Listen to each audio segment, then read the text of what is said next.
share the textbook only. Just a second, because my PPT is not getting been open. Okay, so tell me. Of pregnancy. Full form of IUD. Full form of IUD. Intrauterine device. Intrauterine devices. Intrauterine device. Very good. What is gift? Gift, GIFT gift का full form बताओ. Gamete intrafallopian transfer. एक जन कोई तो बताओ, दो सब लोग एक साथ मत बोलो. चलो बोलो फटाफट, एक जन कोई तो भी बताओ. Gamete intrafallopian transfer. Okay. Next is, tell me about the, एक मिनट, टॉपिक ही आ गया. चलो. So today I will teach you by this textbook only. Next lecture में I will show you my PPT. Now origin of life से हम लोग start करते हैं. What is this origin of life called as? Now all of you can see the textbook. Okay, you all also have the textbook with you. It is called as the protobiogenesis. This can be a 1 mark question for your board exam. Proto का मतलब होता है पहले, bio का मतलब होता है living organism, and genesis का मतलब आपने पढ़ा है ना अभी. आपने oogenesis पढ़ा, आपने spermatogenesis पढ़ा, तो genesis का मतलब होता है formation. ठीक है. तो प्रोटोबायोजेनेसिस मतलब कैसे पहले, बायो मतलब कि लिविंग ऑर्गेनिज्म फॉर्म हुए. सो it is the origin of life को ही हम प्रोटोबायोजेनेसिस बोलते हैं. So in board exam, if the question is asked what is protobiogenesis, so the answer should be it is the what origin of life is called as the protobiogenesis. अच्छा, अभी अगर हम origin of life के बारे में बोलेंगे तो अलग अलग लोगों की अलग अलग टाइप के थियरीज हुए. मतलब सबसे पहले किसी ने तो शुरुआत की होगी सोचने के लिए कि कैसे अर्थ के ऊपर लाइफ आया है. ठीक है. तो देयर आर मेनी थियरीज, विच जो एक मतलब थियरीज बनते बनते बनते बहुत सारे थियरीज डिस्कार्ड होते गए, और फिर फाइनली एक थियरी ऐसा आया जिसको हम सब मानते हैं. ठीक है. तो let us see how it has been started. तो सबसे पहला जो थियरी लोगों ने सोचा था बहुत पहले, बहुत सालों पहले, it was a theory of special creation. ठीक है. तो अलग अलग रिलीजियस के लोगों ने अपने अपने गॉड को बताया कि our God has made the what life on the earth. ठीक है. तो आप क्रिश्चियनिटी में देखोगे तो they will be saying about Adams and Eve. ठीक है. हिंदूज में अलग को बोलेंगे, है ना. मुस्लिम्स लोगों में they will say about their God कि नहीं बाबा, हमारे गॉड ने क्या किया है, पहले यहाँ पे अर्थ के ऊपर एक मैन और एक वुमन को लाया. ठीक है. But can it be proved? No, obviously it can't be proved कि who was the first man, who was the first woman, from where did they came. तो दिस वाज बीन क्या हो गया, ये बाद में डिस्कार्ड हो गया. See, we science always requires a proof for it, और it should be experimentally proved. या तो उसका प्रूफ होना चाहिए या तो वो एक्सपेरिमेंटली प्रूव होना चाहिए. तो ये जो थियरी ऑफ स्पेशल ये क्रिएशन था, ये सबसे ओल्डेस्ट थियरी है, और ये किसके ऊपर बेस करता है, रिलीजियस के ऊपर बिलीव करता है. सो इसके पास कोई भी साइंटिफिक प्रूफ नहीं था to say that how the living organism was been created. They all were saying that the life has been created by a supernatural power which we call as God. ठीक है. But we can't prove that. ठीक है. So that theory was been a initiation we can say. वो एक शुरुआत थी कि लोगों ने सोचना शुरू किया. तो एटलीस्ट ये तो भी सोचा उन्होंने कि नहीं गॉड ने ये किया. फिर उसके बाद कुछ कुछ लोगों ने ऐसे सोचते गए कि कैसे कैसे लाइफ आया होगा अर्थ के ऊपर. So next theory was the cosmozoic theory or the theory of panspermia. ठीक है. सो अगेन ये जो वर्ड है ये बच्चे लोग बहुत बार नेग्लेक्ट करते हैं और इसके ऊपर से क्वेश्चंस पूछा जा सकता है. तो कॉस्मोजोइक या फिर पैंस्पर्मिया, ये याद रखो. अब इनके अनुसार क्या था, अब ये कुछ लोग थे, इन लोगों ने कहा कि अर्थ के ऊपर जो लाइफ आया है ना वो दूसरे प्लैनेट से आया है, ठीक है। इन द फॉर्म ऑफ क्या आया है, या तो स्पोर के फॉर्म में आया या तो माइक्रो ऑर्गेनिज्म के फॉर्म में, कहीं कोई दूसरे प्लैनेट से अपने अर्थ के ऊपर आ गया। तो यही जो माइक्रोस्पोर्स थे या फिर यही जो माइक्रो ऑर्गेनिजम्स थे, उसी को उन्होंने नामकरण क्या किया, एज कॉस्मोजोआ या फिर panspermia. So again 1 mark question for the board exam, what is cosmozoa या फिर what is panspermia. So again आपको लिखने के लिए 2 क्वेश्चंस आ गए। मैं जो बता रही हूँ 1 मार्क का क्वेश्चन, वो आपको नोट डाउन करके टेक्स्ट अपने नोटबुक में लिखना है। First was what is protobiogenesis, second is what is panspermia और what is cosmozoa. Please note down also. Okay, so इन लोग ने क्या बताया बेटा, मैंने क्या बताया आपको, according to them the life on the earth came from the other planet in the form of spores और माइक्रो ऑर्गेनिज्म, ठीक है। अगेन द क्वेश्चन अराइजेस, अभी अगर मैंने आपको ऐसे बताया तो आप मुझे यही पूछोगे ना, अच्छा कौन से प्लैनेट से उड़ के आया, no answer from my side. अच्छा अगर आप मुझे पूछोगे अच्छा कौन सा माइक्रो ऑर्गेनिज्म है, अभी तो आपको बहुत सारे माइक्रो ऑर्गेनिजम्स पता है, आपको बहुत सारे स्पोर्स पता है, तो आप मुझे ये पूछोगे कि अच्छा ठीक है ये बताओ कौन सा माइक्रो ऑर्गेनिज्म है, कौन सा स्पोर्स है। So again they were not answerable for these questions, very clear. So again that was been discarded, ठीक है। So recently what NASA has reported, they have reported the fossils of bacteria like organisms on a piece of Martian rock recovered from the Antarctica, ठीक है, very clear. Now recently the NASA has reported this fossil of bacteria, ठीक है, in from the Antarctica. But again when that time लोगों ने उनसे जब भी पूछा था, ये group of people को, those who were believing about the cosmozoic theory, they were not answerable from which planet, which spore, which microorganism. So again there arises a next theory, that is a theory of spontaneous generation या फिर abiogenesis. Yes, abiogenesis, अ का मतलब होता है no, ठीक है, तो from non living thing, bio का मतलब है लिविंग थिंग, तो अबायोजेनेसिस मतलब when the organisms develop from the non living thing, ठीक है। नाउ पहले के टाइम पे लोग ऐसा समझते थे कि देखो फ्रॉग और अर्थवर्म जो है वो सिर्फ और सिर्फ कभी आते हैं, फ्रॉग और अर्थवर्म सिर्फ बारिश के टाइम पे आते हैं। तो उस समय लोग क्या समझते थे कि ये जो फ्रॉग और अर्थवर्म है ना वो बारिश के पानी के साथ ही आते हैं या फिर ये पानी से आते हैं, ठीक है। But nowadays we know that the frog and earthworm they go for the hibernation and estivation, correct है, हमें ये चीज पता है, अभी लोगों ने फाइंड आउट किया, पर उस समय इतना नहीं जानकारी था। तो उनको क्या लगता था कि नहीं, नॉन लिविंग थिंग से ही लिविंग थिंग आता है, मतलब पानी से आना या फिर ऐसा। तो उसके अंदर भी बहुत बहुत सारे थियरीज उन लोग ने एक्सपेरिमेंटली प्रूव करना चाहा कि नहीं, अगर नॉन लिविंग थिंग हमने कुछ रख दिया तो उसी से लिविंग थिंग आता है, ठीक है। तो लुईस पास्चर ने ये एक्सपेरिमेंट किया था, देखो यहाँ पे आपके टेक्स्ट बुक में भी आप देख सकते हो, देखो यहाँ पे क्या दिया है उन्होंने, according to this theory the life originated from the non living material spontaneously, ऐसी नॉन लिविंग थिंग से आ गया था।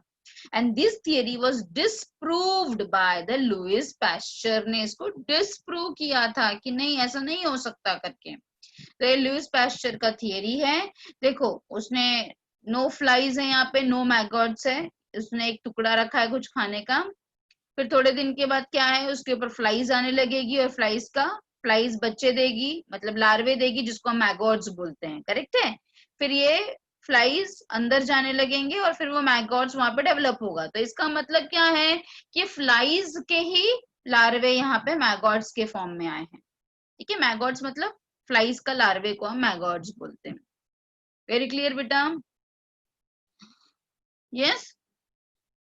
तो यहाँ पे भी सेम एक्सपेरिमेंट उन्होंने प्रूव किया है, ये डिसप्रूव करने के लिए किया है कि नॉन लिविंग थिंग से नहीं आ रहा है, ये लिविंग थिंग ही है जो अपने अंडे देते हैं या उसके लार्वे देते हैं, उससे हमें लगता है कि नॉन लिविंग थिंग से आ रहा है।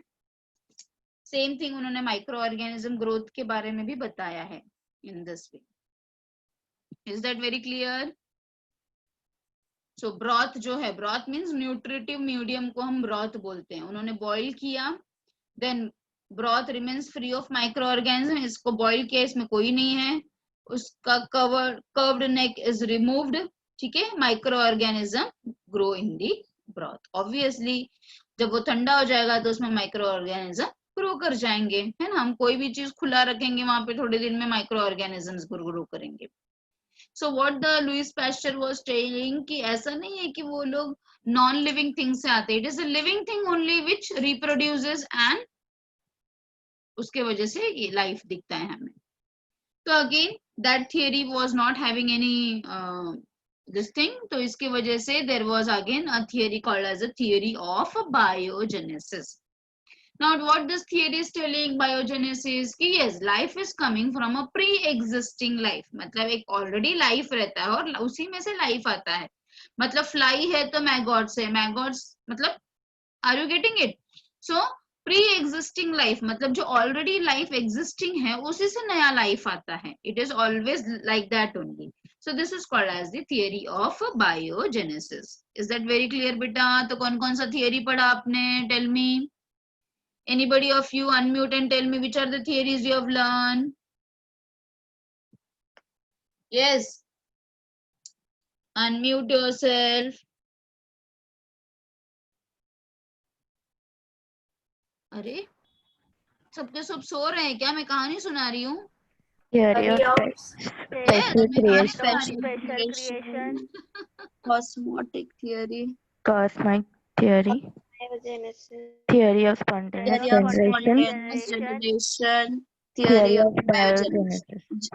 सिर्फ निकी, आकांक्षा एंड आमला, ये तीनों को छोड़ के और बाकी के बच्चे क्या कर रहे हैं? यस, बाकी के बच्चे क्या कर रहे हैं? चेतन,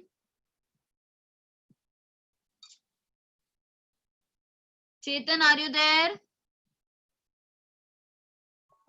हाँ मिस। हाँ, क्या कर रहे थे बेटा? कौन कौन सा थियरी बताया मैंने?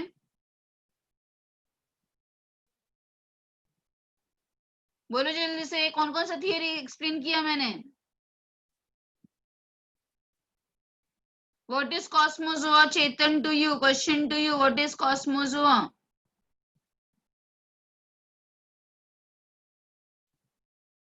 टेक्स्ट बुक पढ़ रहा है लगता है अभी, है ना?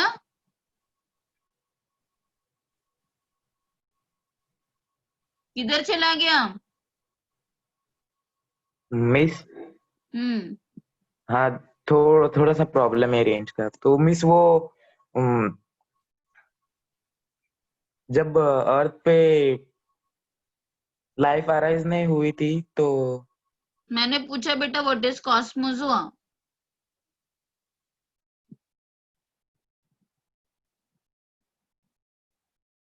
व्हाट इज कॉस्मोजोआ, ये पूछा मैंने आपको क्वेश्चन।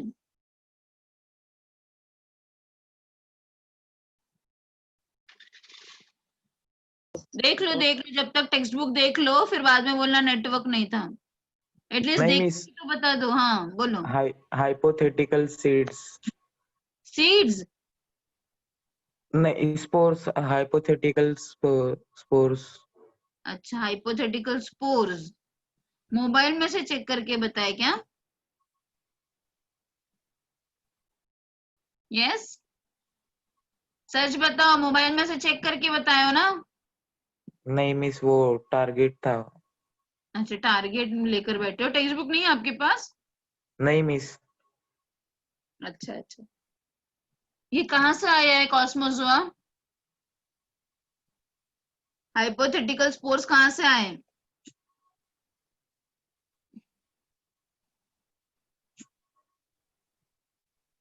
बोलो जल्दी फास्ट। अच्छा, वो भी ढूंढ रहे हो, उसमें से ढूंढो। आप लेक्चर में बिल्कुल भी अटेंटिव नहीं थे, ठीक है? आपको लगा कोई कुछ पूछता तो है नहीं, कोई कुछ देखा? आप सबका वीडियो जरा ऑन रखो तो।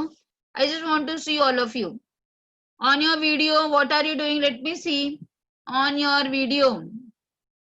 I want all the children to on your video fast. Yes, on your video.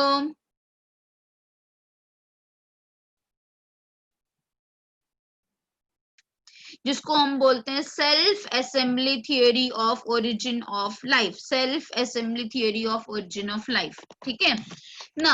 ये क्या, ये थियोरी क्या बताता है? केमिकल इवोल्यूशन क्या बताता है कि life has originated by the combination of many chemicals. By the combination of many chemicals.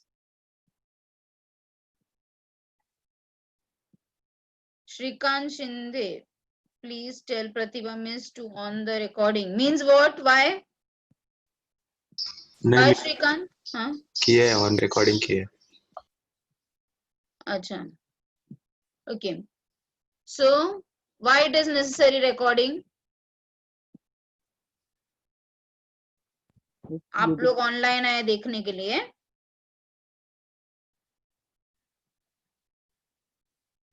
नहीं, वो बाद में YouTube पे डालते हैं ना लेक्चर. अच्छा, इसके लिए. ओके, ठीक है. So now chemical evolution of life. Now क्या बताया मैंने केमिकल इवोल्यूशन में? We have I have said that according to this theory the life has originated on earth due to several chemical. ठीक है, थ्रू कांस्टेंट केमिकल रिएक्शन. ये क्या है ये अभी हम पढ़ेंगे. ये कौन से केमिकल रिएक्शन है और कौन कौन सा कैसे हुआ ये सब. तो ये थियोरी को क्या बोला जाता है? Self assembly theory of origin of life. Again this is a 1 mark question for the board exam. So the third question for all of you to write what is self assembly theory of origin of life, या फिर what is biochemical origin of life. So what should be the answer? The answer should be from here. The life originated on earth by the combination of several chemicals through constant chemical reaction over a long period of time. तो मैंने अभी तक आपको 3 questions homework दिए हैं लिखने के लिए. ओके, ये थियोरी किसने फॉर्मुलेट किया था? This can also be asked for MCQ. So this was been formulated by the scientist called as a Hückel.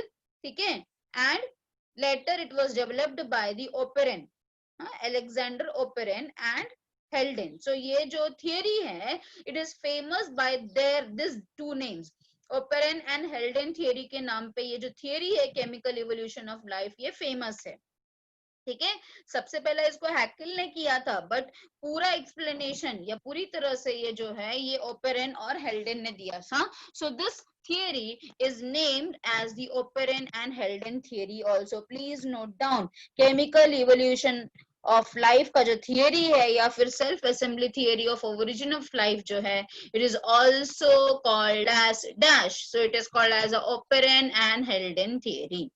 So it has many steps. So let us learn that steps one by one. So it is very simple to understand also. Very first step, origin of earth and primitive atmosphere. अभी थोड़ी देर पहले मुझे कोई तो भी एक बच्चे ने बताया कि लाइफ जो है एक बिग बैंग थियरी के बारे में मुझे बताया. Yes, what is this big bang theory? About 20 million years ago क्या हुआ था? एक ह्यूज टाइटैनिक एक्सप्लोजन हुआ था.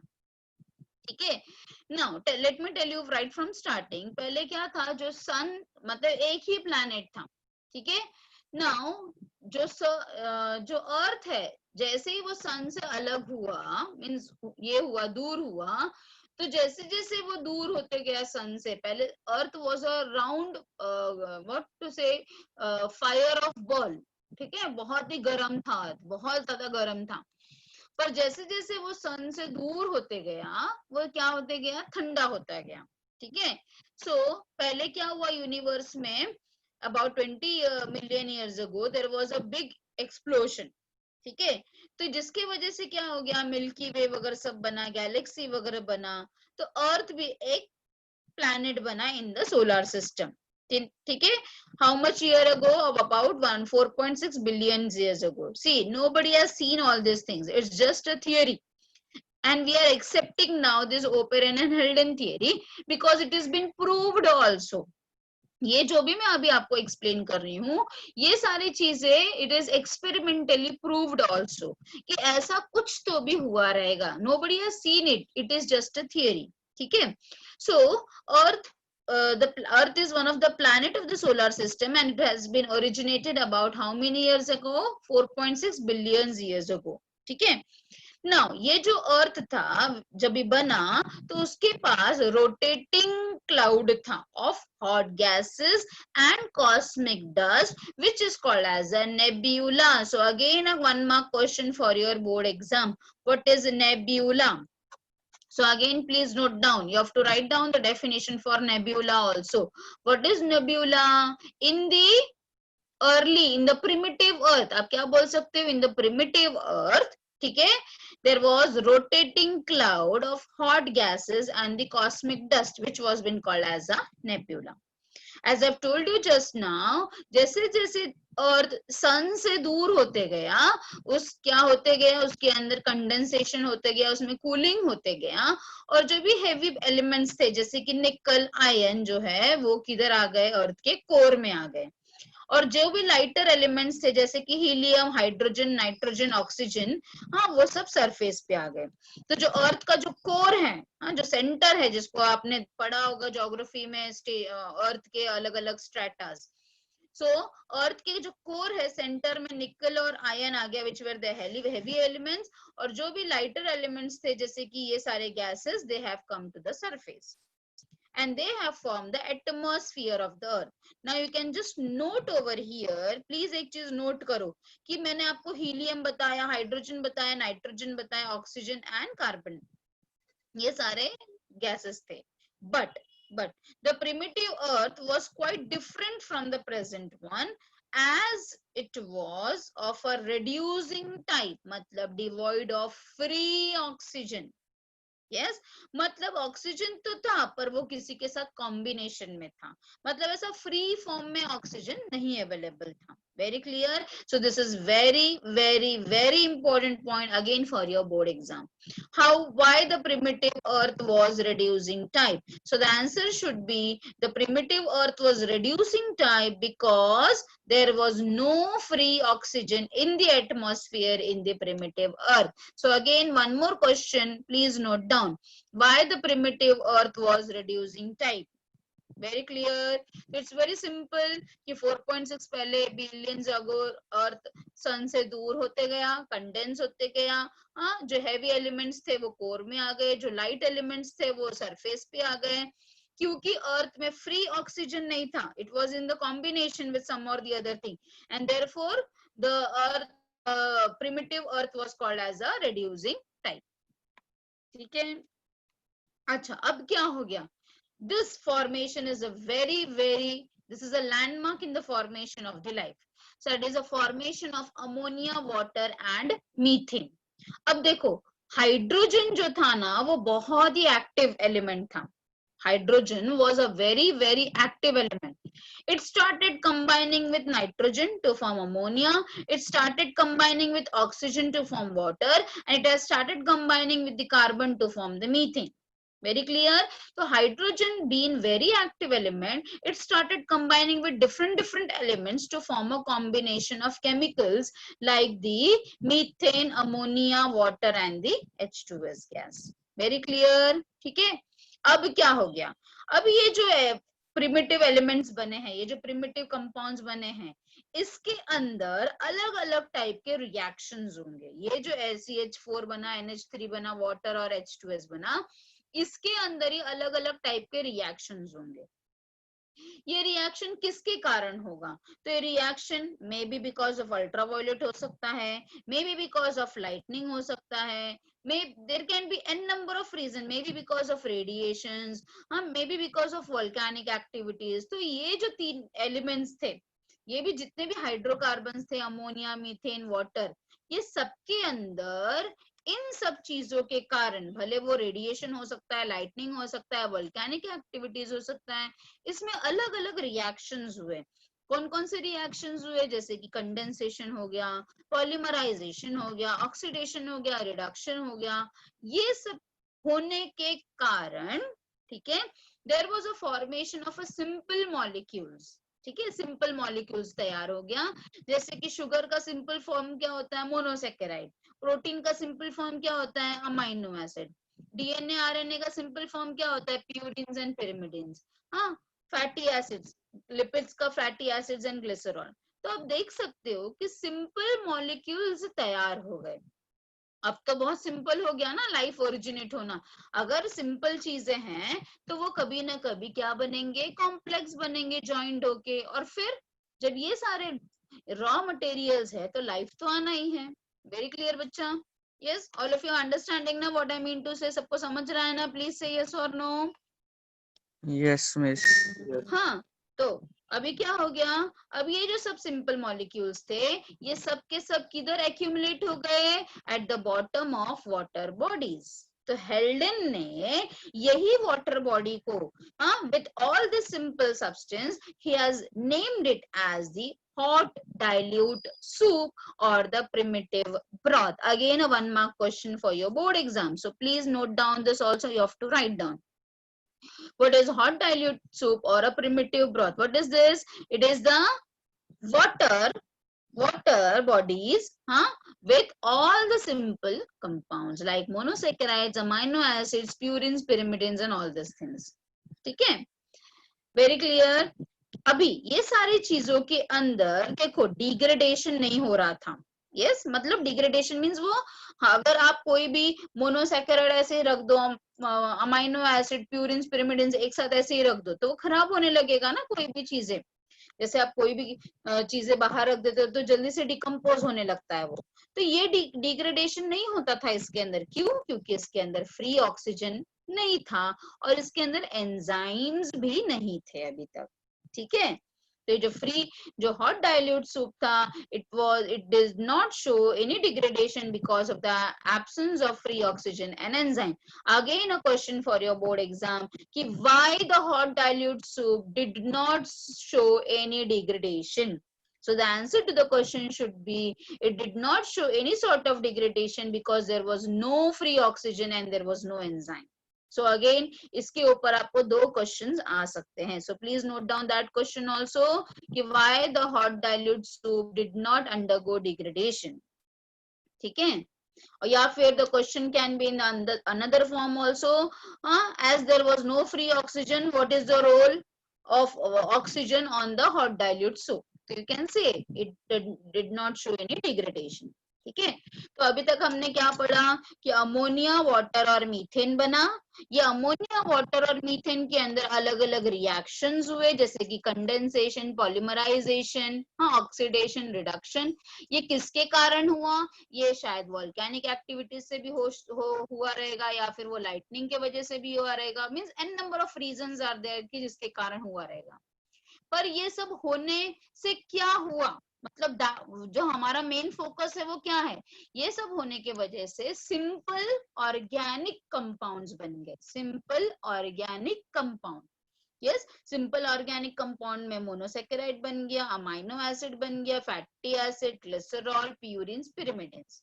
अब ये सारे जो 5 चीजें हैं, यस, ये जो बन गए हैं तो ऑब्वियसली अब ये क्या बनेंगे, एक दूसरे के साथ कंबाइन करेंगे और क्या बनेंगे, कॉम्प्लेक्स ऑर्गेनिक मॉलिक्यूल्स बन जाएंगे। ठीक है, अच्छा, अब ये जो प्रिमिटिव ब्रॉथ है was neutral and free from oxygen. Yes, तो polymerization took place and simple organic molecules they aggregate, एक साथ आए to form a complex molecule. जैसे कि मोनोसेकेराइड सब पास में आ गए, बन गए पॉलीसेकेराइड। फैटी एसिड, ग्लिसरॉल साथ में आ गया, बन गया फैट। बहुत सारे अमीनो एसिड साथ में आ गए, बन गया protein. Yes, purines and pyrimidines joined होंगे to form nucleoside and nucleotides. Very clear? ठीक है, so polymerization of amino acid से सबसे पहला प्रोटीन बना, जिसको हम बोलते हैं प्रोटोप्रोटीन। ये जो प्रोटीन था वो कैसा था? It was a protoprotein. Very clear? And again, a very, very important question for your board exam. Landmark in the origin of life. So the landmark in the origin of life is the formation of enzymes. आपने पढ़ा है biochemistry में कि enzymes are protein in nature. All enzymes are protein in nature. ठीक है, तो ये enzyme बन गया. तो व्हाट इज एंजाइम? आपने एंजाइम के बारे में क्या पढ़ा है कि they are the biocatalyst, है ना. बायो कैटलिस्ट का मतलब क्या? They will speed up the reaction. अभी आपने सुबह खाया और आपको दोपहर तक खाना डाइजेस्ट हो जाता है. तो क्यों डाइजेस्ट हो जाता है? Because there are n number of enzymes working in your digestive system. ठीक है, अगर यही खाना आप ऐसे ही रख दो तो क्या होगा? क्या वो इतने जल्दी वो पूरी तरह से डाइजेस्ट होगा बाहर अगर आपने प्लेट में रख दिया तो? नहीं. तो आपके डाइजेस्टिव सिस्टम में जाते ही कैसे? वही चपाती भाजी सब डाइजेस्ट हो जाता है.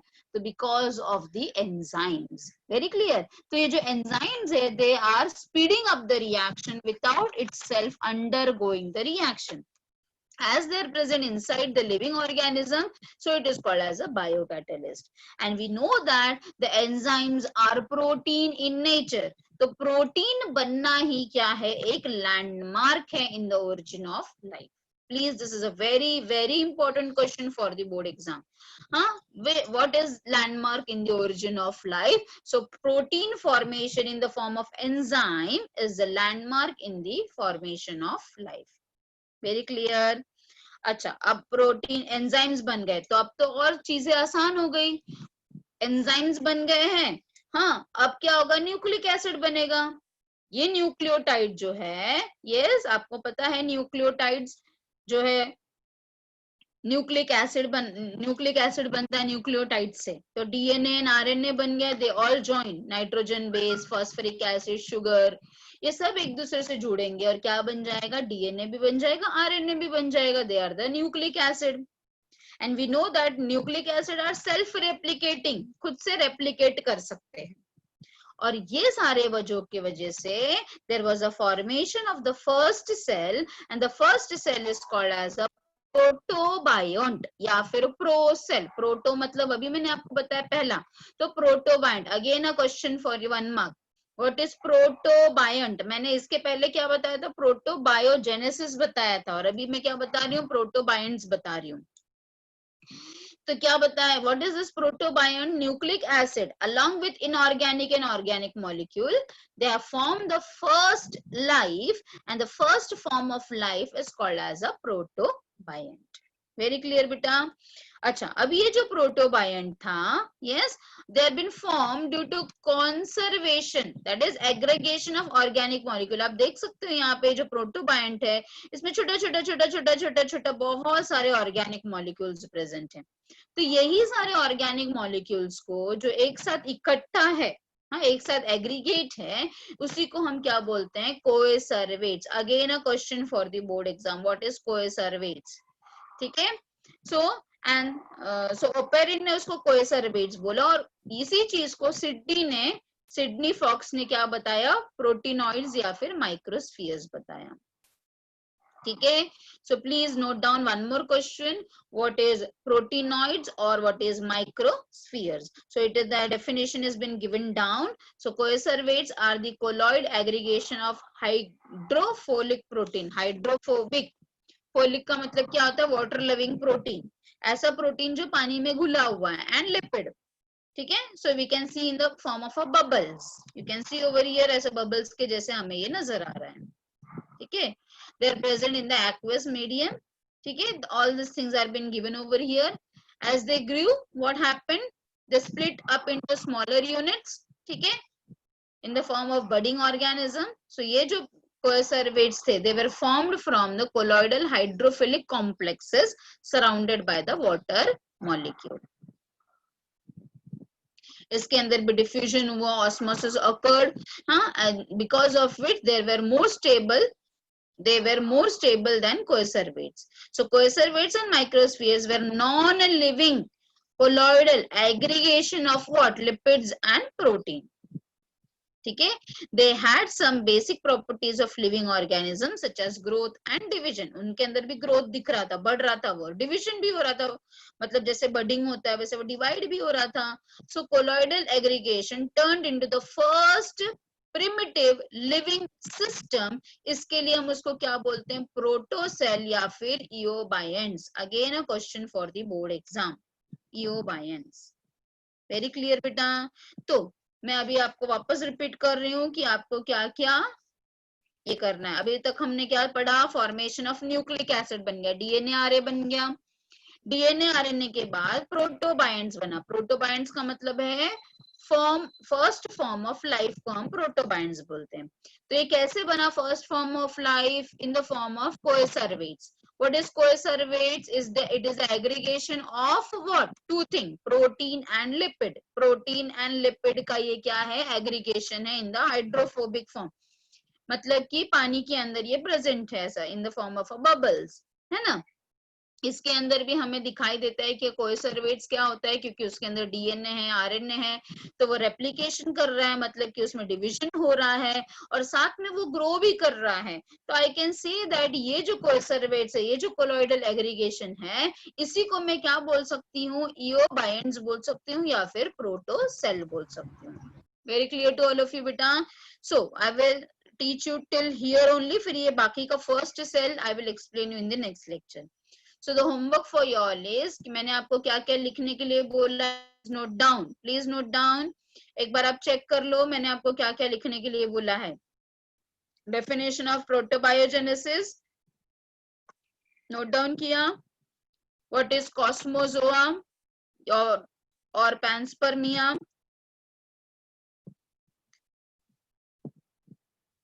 Yes. Who has given the chemical evolution of life या फिर self assembly theory of origin of life? Name the scientist and write down the definition of self assembly theory of origin of life. Fourth question हो गया ये, एक scientist का और इसका. Next question is which were the first three elements formed on the primitive earth? Which were the first three elements formed on the primitive earth? Are you noting down बेटा, सब लोग नोट डाउन कर रहे हैं ना? Yes. Next question. Why the primitive earth was reducing type? Why the primitive earth was reducing type? Why the primitive earth was reducing type?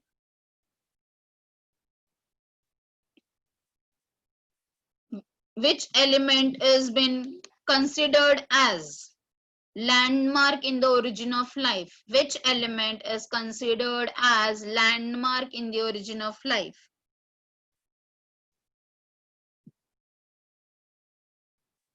What are proto-proteins? What is protobionts?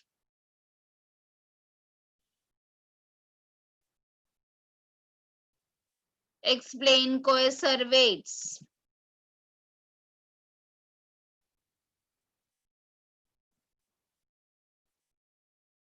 What is proteinoids or microsphere?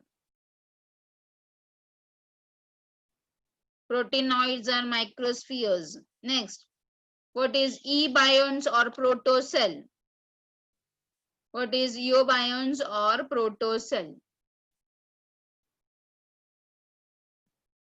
चलो इतना note down सबने कर लिया है. So maybe tomorrow you will be having the next lecture. ठीक है, तो tomorrow I will tell you about the first cell.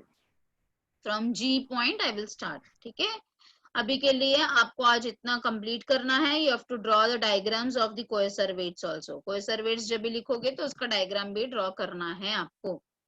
ठीक है, एंड रिप्रोडक्शन लेसन का सब डायग्राम्स आपने ड्रॉ किया है.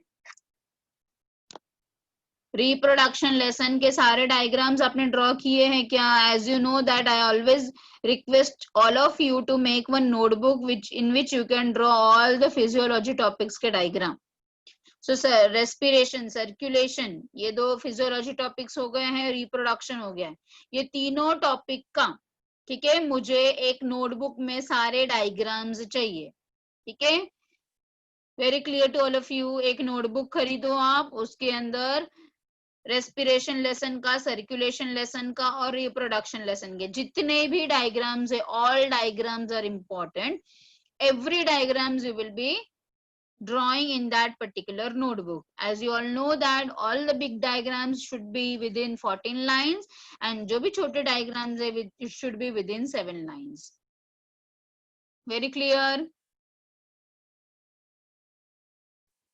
मैं कभी भी आपको नोटबुक दिखाने के लिए बोल सकती हूँ, ठीक है, तो आपको अभी एक्सक्यूज भी नहीं रहेगा कि मैं घर पे भूल गई, बिकॉज अभी तो आप घर पे ही हो। हाँ, आई will give you 1 week time, मैं आपको 1 week टाइम दूंगी for completing the diagrams. 1 week time is more than enough for all of you. आप एक दिन में 2 या 3 डायग्राम्स भी ड्रॉ करोगे तब भी कंप्लीट हो जाएगा। Very clear?